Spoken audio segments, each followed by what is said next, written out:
The tension was palpable, every breath in the crowded terminal feeling heavier than the last.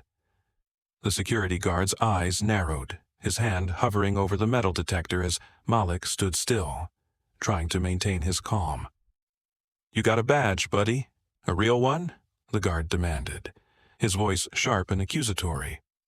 Malik's face hardened, a familiar weight pressing down on his chest. "I'm a Secret Service agent," he said, his voice low but steady. He had expected the usual check at airport security, but not this. This was different. The guard's eyes flicked over Malik's suit, scanning his face as if searching for a flaw, for any reason to doubt him. The crowd around them started to murmur, sensing something was off. Malik shifted his weight, trying to keep his frustration in check. "I'm authorized for this flight, let me through," but the guard wasn't having it. "I don't know you. You're not who you say you are. You'll have to prove it." The crowd's murmur grew louder, but the guard remained unmoved. Malik could feel every set of eyes boring into him, waiting for something to happen, for something to break. The guard's voice was cold, his next words making the tension crackle in the air. "I'm going to need to do a full-body search, no exceptions." Malik's eyes narrowed, but he didn't move. He knew the rules, he knew the training, but this wasn't protocol. This wasn't the way things were supposed to happen. He tried to stay composed, tried to push down the boiling fury inside him. The bystanders were now fully watching, some of them pulling out their phones. The camera flashes, the whispers. They all added weight to the moment. Malik's professional demeanor was a thin barrier against the deep injustice being carried out in front of everyone. "You don't need to do this," Malik said quietly, trying to keep his voice steady.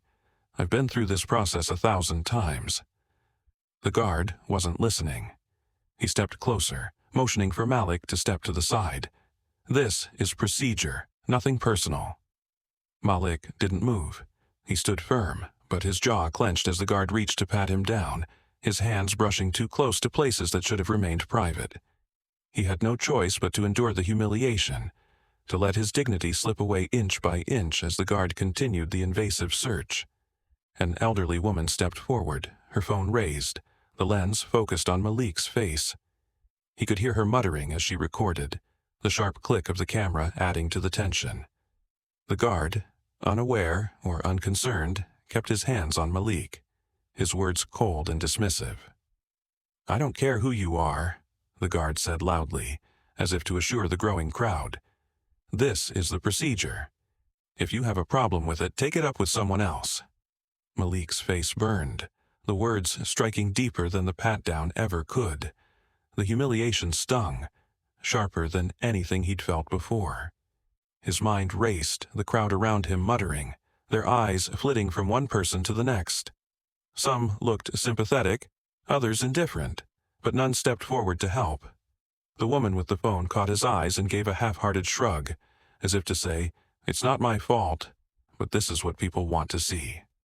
Malik closed his eyes for just a moment, trying to block out the noise, the sting of the guard's words still echoing in his ears. He was no longer just a man in a suit. To them, he was just another target. Every second that passed in that crowded terminal felt like an eternity. Malik's body was rigid, his breath shallow, but inside, something was breaking.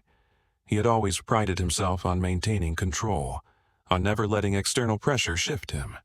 But today was different.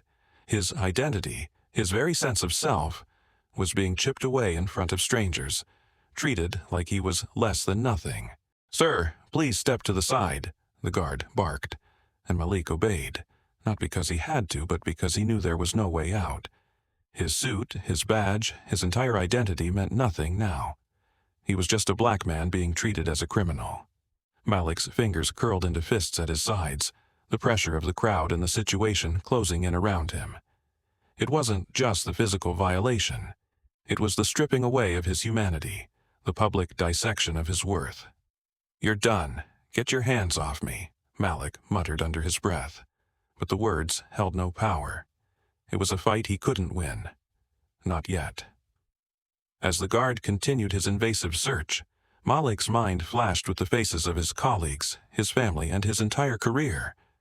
He could feel the anger welling up inside him, but more than that, he could feel the sting of defeat, the quiet pull of helplessness. Then it came, the voice. Quiet, almost imperceptible, but it was there. One call. Malik's breath hitched. He knew what that meant. He had been trained for moments like this, but never thought he'd have to use it in such a personal, painful way. This wasn't about procedure. This wasn't about policy. This was about power, and he had none of it. But he could make one call. He took a deep breath, steadying himself. The calmness that usually defined him now felt different. His fingers twitched as they hovered over his phone. The decision had been made. Malik wasn't just going to stand here and let this happen. He was going to fight back, but this fight was going to be on his terms. One call. He had to make it, and it would change everything. Malik Moore stood at the front of the briefing room, his posture straight and unwavering, eyes locked on the president. His presence exuded an unshakable calm, something that had become his trademark over the years. His job, to protect the most powerful people in the world, required more than just skill. It required complete control in the face of danger. And Malik had built a reputation as the go-to agent for high-stakes assignments. His colleagues trusted him without question. He was the one who could handle any threat, any scenario, without ever breaking his composure. Whether it was a close call in a foreign country or the chaos of a public event, Malik never flinched. It didn't matter how high the stakes, how close the danger, he was always calm in the storm. But it wasn't just his physical training that set him apart. It was his mind, his ability to read a situation, to predict what could happen, and to act decisively. His career had been a testament to his discipline and focus, the years of hard work and dedication that had propelled him to the elite ranks of the Secret Service. To everyone around him, Malik was the epitome of composure, a rock in the turbulent sea of politics and security. But beneath that calm exterior, Malik carried a burden few could understand. For all his accomplishments, for all the recognition, there was one thing that weighed on him, the constant fight against systemic racism. Despite his achievements, Malik's skin color made him a target. He didn't have the luxury of being seen for his merits alone. Every achievement, every promotion, came with a quiet, insidious challenge, proving that he belonged. There were whispers behind closed doors, subtle glances, assumptions about his abilities. He was a Secret Service agent, yes, but he was also different, and that difference was always felt, no matter how much success he had. In meetings, Malik was always aware of the way people looked at him, how they hesitated before offering a handshake, or how they seemed to question his every move, as if his place in such a prestigious position was too good to be true. And the worst part? He never fully belonged. Even in a place where he should have been safe, Malik found himself constantly proving his worth, silently battling the prejudice that followed him wherever he went. Malik's story didn't start with privilege or an easy path. He came from a neighborhood where dreams were often crushed before they had the chance to grow. Growing up in a place where racism was not an anomaly but a daily reality, Malik learned early on that he had to be better. He had to prove himself, again and again, because for people who looked like him, there was no room for mistakes. His parents had instilled a sense of resilience in him, teaching him that success was his only option, not just for himself, but for the community that believed in him. They had raised him to rise above, to push forward, even when the world seemed determined to hold him back. Malik's upbringing shaped the man he had become. Hardworking, disciplined, determined. He had never let the obstacles that racism put in his way stop him. But even as he moved up the ranks, as he achieved what few others could, he never fully escaped the shadows of his past. The scars of his upbringing were not physical, but they were always there, reminding him of what it took to get to this point. And yet, he never stopped rising. Each challenge, each obstacle, was another opportunity to prove that he belonged. Another step toward breaking the cycle of prejudice that had been embedded in the world around him. Today, Malik was in a place he knew well, the airport. It was a routine stop, one of many in his career, and yet something felt different this time. The terminals, the security lines, the busy crowds, they all seemed the same, but there was a subtle shift in the air. A tension, almost unnoticeable, but there nonetheless. It wasn't just the usual hustle and bustle of travelers trying to catch flights. It was something more. As Malik moved through the line, heading toward the security checkpoint, he couldn't shake the feeling that he wasn't entirely welcome here. It wasn't the first time he'd felt that unease, but today, it was sharper, more pronounced. Normally, the airport was a place where he could go through the motions without a second thought. He had been here countless times, but now, for some reason, the familiar surroundings seemed to close in on him. The hum of the overhead announcements, the steady stream of people moving through the gates, it all felt off. It was as if the space that should have been neutral, a place where everyone passed through without question, had turned hostile. It didn't help that Malik had something weighing on his mind. Today wasn't just another day of duty. Today was personal. His usual confidence, the one that came with years of training and experience, felt a little more fragile as he walked through the airport. The normal routine had become disrupted, and as he passed through the crowded corridors, he couldn't shake the feeling that this trip wasn't going to be like the others. It wasn't just about his professional responsibilities today. It wasn't just about doing his job. There was something deeper at play, something he couldn't explain. The usual indifference of the security officers didn't feel like part of the process anymore. It felt like an attack. As Malik approached the checkpoint, his thoughts began to race. Today, for the first time in a long while, he wasn't sure he could just let things unfold. This trip, this moment, it felt different. And deep down, Malik knew he wasn't just walking through an airport today, he was walking into something bigger than him, something he couldn't avoid any longer. The calm he had always relied on seemed to falter for the first time, and Malik couldn't shake the feeling that everything was about to change. Malik approached the security checkpoint, just another routine stop in his day.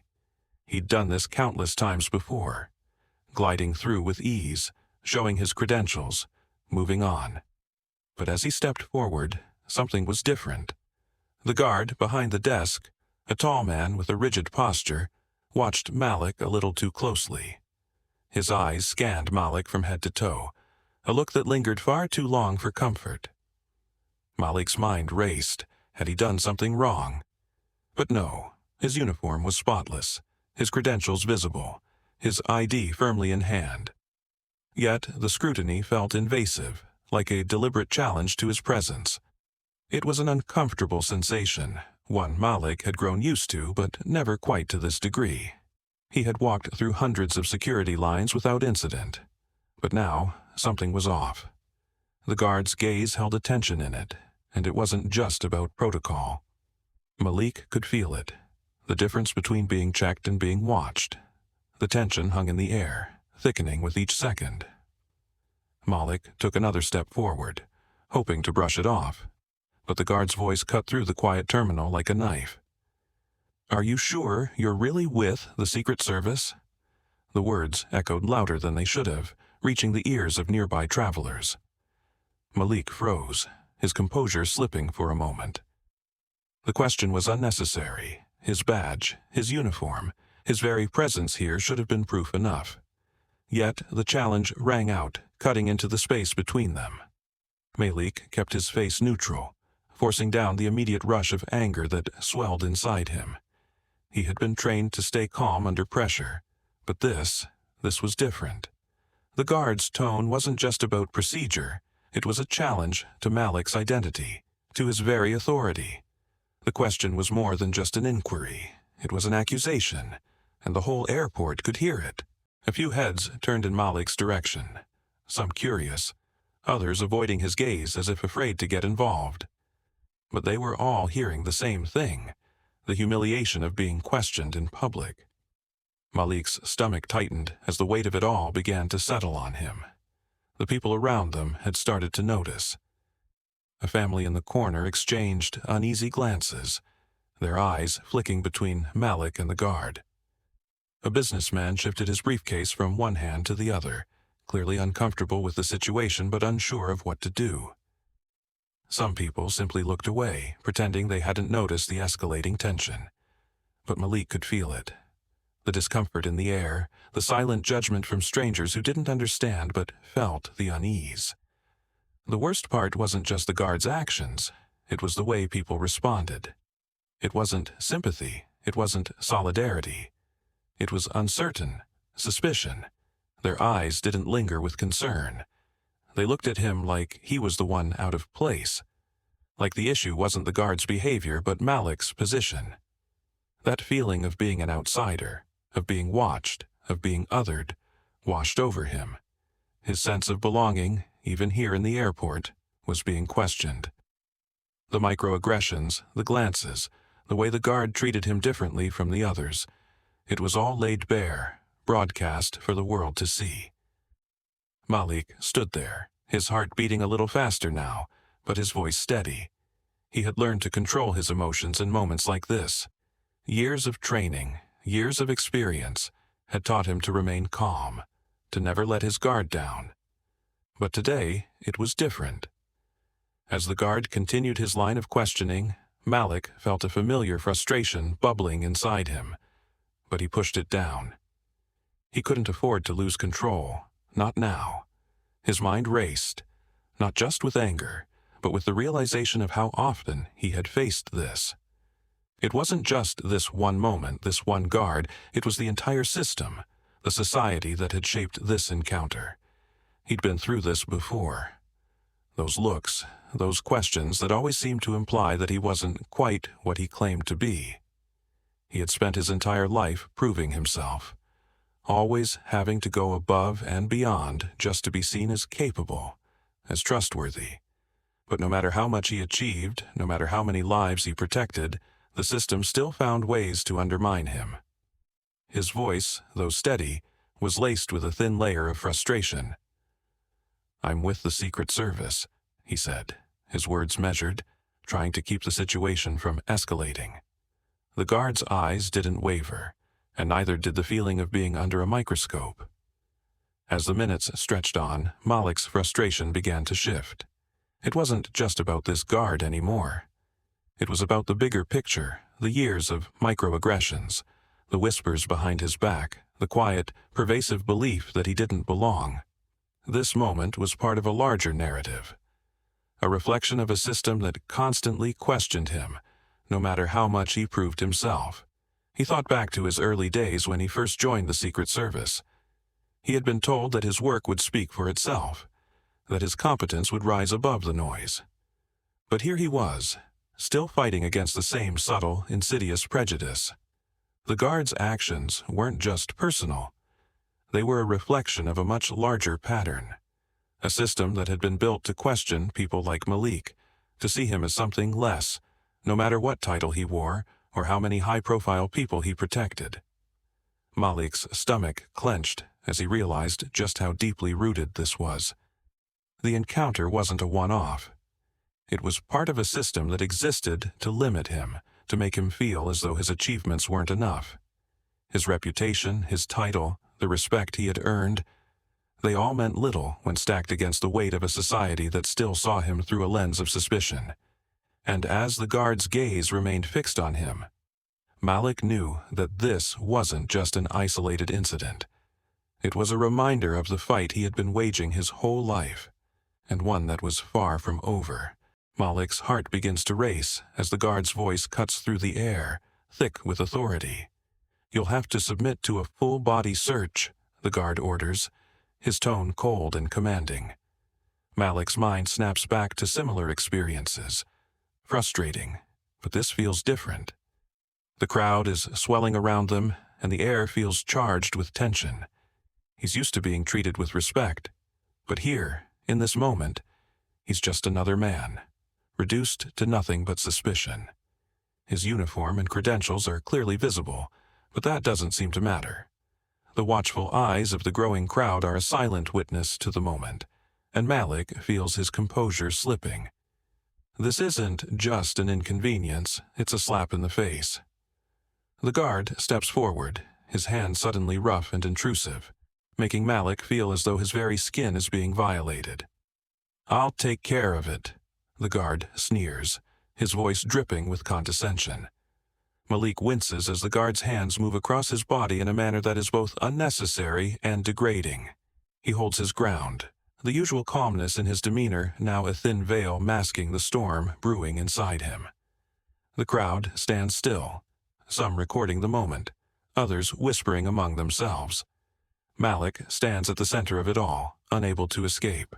His dignity is being torn away, piece by piece, in front of a crowd that watches in silence.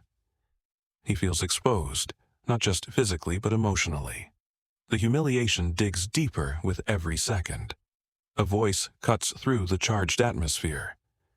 "Isn't that a Secret Service agent?" The question floats into the air, drawing the attention of more onlookers. Malik can hear the murmurs, some sympathetic, others full of uncertainty. He notices the phones raised around him, capturing the moment for posterity, as if he's become a spectacle, a sideshow for the bored and curious. There are a few who glance at him with sympathy, but most are unsure of what to make of the scene. He can feel the eyes on him, heavy with judgment, but not a single person steps forward to help. The phones flash, capturing his every move, immortalizing his humiliation. His personal violation is no longer just private, it's now public. As the guard continues his invasive search, Malik's mind begins to spiral. The words of his training echo in his head. "You're not above the law." But this is no longer about law enforcement, this is something deeper, something darker. Malik feels the weight of the betrayal settle over him like a thick fog. The country he has dedicated his life to, the country he swore to protect, is the same one stripping him of his dignity. He's no longer the Secret Service agent with a purpose. He's just another black man at the mercy of a system that has always treated him as less. The guard's smug grin becomes a symbol of something much larger, something systemic. The realization hits him like a blow to the chest. He has spent his life serving a country that has never truly seen him as equal. His loyalty, his service, they all mean nothing at this moment. Finally, the guard steps away, leaving Malik standing there, exposed and broken. The crowd begins to disperse, but the damage is already done. The murmurs continue, rising like a wave crashing around him. Malik's chest tightens as he stands frozen in the aftermath, the weight of the moment pressing down on him. The physical search may be over, but the emotional scars will last far longer. He can feel the eyes of the crowd lingering on him, their judgment still hanging in the air. The country he once swore to protect has now turned against him. His identity, his sense of self, has been shaken to its core. How much of who he was had been tied to his service to a nation that no longer sees him as an equal. This moment, the humiliation, the betrayal, will change him forever. He will never see the world the same way again. Malik's pulse quickens as the weight of the situation crashes down on him. He's faced life or death moments before, but this is different. The guard's eyes are locked on him, judgmental and harsh, as the crowd around them watches in silence. His fingers hover over his phone, trembling for a fraction of a second before he steels himself. The urge to call for help is overwhelming, but is it the right choice? He takes a breath, recalling the countless situations where he had to think on his feet. But this isn't about strategy, this is personal. The systemic racism he's experiencing is bigger than the training he's relied on. It's bigger than anything he's ever faced before. He moves away from the crowd, his mind narrowing to one simple thought, one call. It's not just a decision, it's a fight for dignity, for justice. The time has come to take control. Malik presses the phone to his ear, the familiar buzzing sound cutting through the tension. His hand is steady, but his heart races. His fingers curl around the device as the voice on the other end picks up, steady and familiar. "Get someone here now," Malik says, his voice clipped, each word deliberate. His colleague, the one who knows him best, doesn't ask questions. There's no need for small talk, they understand. Malik feels the shift, the slight release of pressure as the wheels start turning in his favor. The words carry weight beyond their simplicity, and with them, Malik knows things are changing. He only has to wait a few moments for the storm to break, and he's prepared. On the other end of the line, Malik hears the hesitation, a brief, almost imperceptible pause. The voice falters, then steadies itself. "Understood," his superior replies, but Malik can hear it. The disbelief. It's not just a surprise at the situation itself, but at how far things have gone. This isn't a simple misunderstanding. This is something bigger, something deeply ingrained. Malik doesn't blame his superior for the hesitation. No amount of training could have prepared them for this moment. But now Malik realizes it's out of his hands. The system that was supposed to protect him, that was supposed to stand by him, is now the very force he's calling on to fight for his dignity. The time for silence is over. The shift is palpable. Malik can feel the authority on the other end of the line as his superior mobilizes the resources needed to make a change. The airport security chief is alerted, and Malik can almost hear the wheels of influence turning as his superior makes the calls. Within moments, reinforcements are on their way. The guard, once so certain, now stands uncertain. His stance wavers ever so slightly. Malik watches, and for the first time, the guard looks like a man who's just realized his power isn't as absolute as he thought. The confidence that was once so thick now seems like a fragile shell, starting to crack. Malik doesn't say anything, doesn't need to. The sound of the phone call is enough. The system, once against him, is now beginning to work in his favor. The shift Malik anticipated is here. He watches the guard closely, the man who had once stood tall, towering over him with arrogance. Now, that arrogance is unraveling, piece by piece. The guard's eyes darted around, betraying his uncertainty. His movements become less sure, more frantic, as if he's searching for a way out of a situation he can no longer control. Malik doesn't move, doesn't say a word, but the power dynamics are undeniable. The guard's once confident posture falters with every passing second. The crowd, still watching, feels the change too. Malik feels a calmness settle over him as the guard's resolve weakens. The fight is no longer about confrontation. It's about regaining control, and Malik now holds the upper hand. Malik stands tall, no longer the one subjected to scrutiny. The guard's gaze flickers between Malik and the crowd, his earlier arrogance slipping into panic. Malik's posture remains steady, his calm demeanor the only force that matters now. The simple phone call to his superior, the subtle but powerful shift of authority, it's enough to change the entire course of the encounter. Malik doesn't need to speak to assert his control. His very presence, the knowledge that reinforcements are on their way, is enough. The guard no longer holds the power, Malik does. He's no longer the victim in this story. He's the one dictating the narrative. His chest swells with a quiet confidence, and for the first time in what feels like forever, Malik realizes that the fight isn't over. It's just begun. The air around Malik shifts again, his body tensing as he watches from the corner of his eye. The security guard stands motionless for a moment, his arrogance still apparent, but something in the air has changed. Malik's phone call had been just the beginning.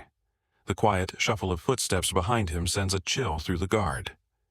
Airport officials move toward him, their presence undeniable. Malik can see it in the guard's face, the disbelief, the realization that his authority has crumbled.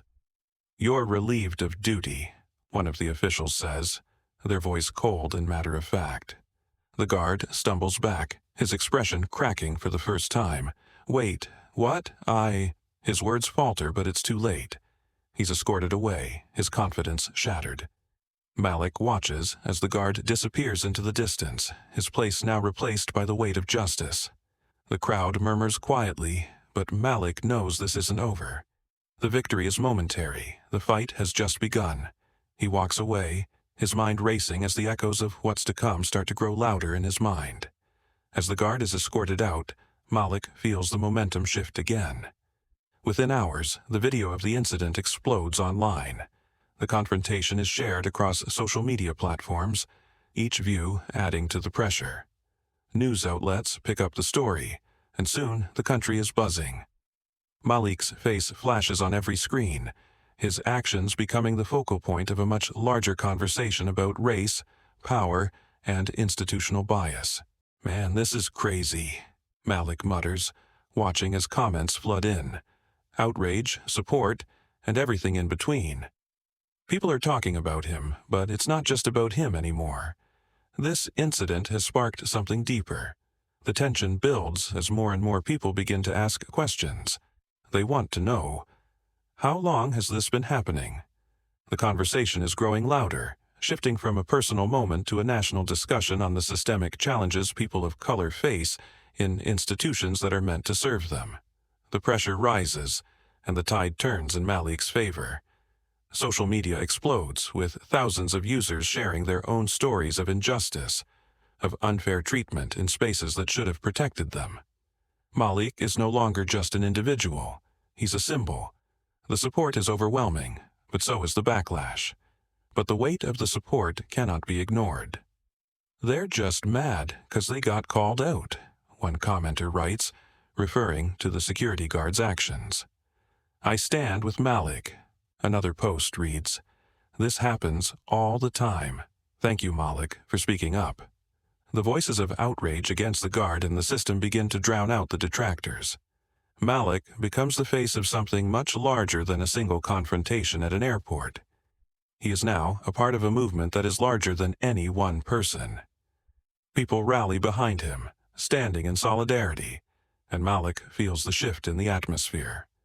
Justice is no longer just a concept, it's a movement in motion. It doesn't take long for the authorities to act. The security guard's record is scrutinized, and an internal investigation is launched. Malik watches from a distance, his eyes trained on the unfolding events. The system, which once seemed so impermeable, is beginning to crack under the weight of public scrutiny. "This is bigger than just me," Malik whispers to himself, watching as the investigation intensifies. His actions have ignited a firestorm, and now the system is being forced to answer. Reports surface of other instances where people of color have faced unfair treatment at the hands of the airport security. The story expands beyond the guard. This is about accountability and systemic racism. What started as a personal act of defiance has evolved into a full-fledged national conversation. Malik's call for action, his simple act of making that one phone call, has forced the issue of racial inequality into the spotlight. The media presses for answers, and policymakers are forced to respond. The discussion reaches far beyond the airport, stretching into other institutions, other systems, and into the hearts of communities across the country. "The system's broken," Malik hears on a news segment. "We've been talking about this for too long. It's time for action." His name has become synonymous with change, and he can't help but feel the weight of it all. The injustice he experienced is no longer his alone. It belongs to everyone who has been silenced for too long. The calls for change grow louder, and soon the legal pressure begins to mount. Malik watches as the airport authorities begin to take action. The guard's behavior is scrutinized, and policy reviews are launched. Changes start to come. Measures to ensure that racial profiling will no longer be tolerated, that the experiences of people of color will be treated with the respect they deserve. Malik feels a strange sense of pride as he sees the shifts take place. This isn't just a win for him. It's a win for everyone who has been overlooked, dismissed, or marginalized. His call for action has set in motion a series of changes that will impact generations to come. The fight for justice is never easy, but Malik is beginning to see that the change he wanted is finally starting to take root. As the dust begins to settle, Malik takes a deep breath and walks away from the airport. The chaos of the day starts to fade, and a sense of peace washes over him. He's been a part of something bigger than himself, a movement that is shaking the very foundations of the systems that have kept marginalized communities oppressed for so long. Malik knows this victory isn't just his, It's a victory for every person who has ever felt powerless. Every person who has ever been unfairly targeted because of the color of their skin. He's done more than reclaim his own dignity. He's helped light a path forward for others. With each step he takes, Malik feels a quiet strength within him, knowing that his fight is far from over. The journey is long, but today something changed. Today, the fight for justice has taken a step toward victory, and Malik will continue to lead the charge, knowing that this moment is just the beginning. The screen fades to black after Malik's powerful moment, his words echoing in the air. The camera briefly lingers on the buzzing airport, now silent in the wake of the confrontation. "What are your thoughts on this story?" a voiceover gently asks. "Have you ever experienced something similar, or witnessed injustice in your own life?" Share your thoughts in the comments below. The prompt is simple but impactful, urging viewers to connect their personal experiences to the larger conversation. This call for empathy goes beyond just a story. It's an invitation to engage in an ongoing dialogue. The screen fades to black, and a comment section prompt gently asks, "We'd love to hear from you." The pace picks up, the screen flashing with reminders. "Like and subscribe to see more powerful stories like this," the voiceover insists, now more direct but still heartfelt. Every share, every comment, every like helps amplify these voices and stories. Stay connected to continue this fight for change. The urgency in the voiceover invites the viewer not just to passively watch, but to become a part of the momentum. "We are stronger together," it continues, reminding the audience that their support matters. This isn't just Malik's fight, it's all of ours. The words settle, giving viewers a sense of community, a shared purpose beyond the confines of the screen. The final message is clear, bold, and inspiring. Let's keep the conversation going. Together, we can create change. The voiceover lingers on these words, offering a moment of reflection. The implication is powerful. What's seen here doesn't stop when the video ends. Every like, every comment, every shared post is a small act of resistance, pushing the message forward. The screen slowly fades out as the words remain, encouraging viewers to take the conversation into their communities, their workplaces, their lives. The story is just beginning.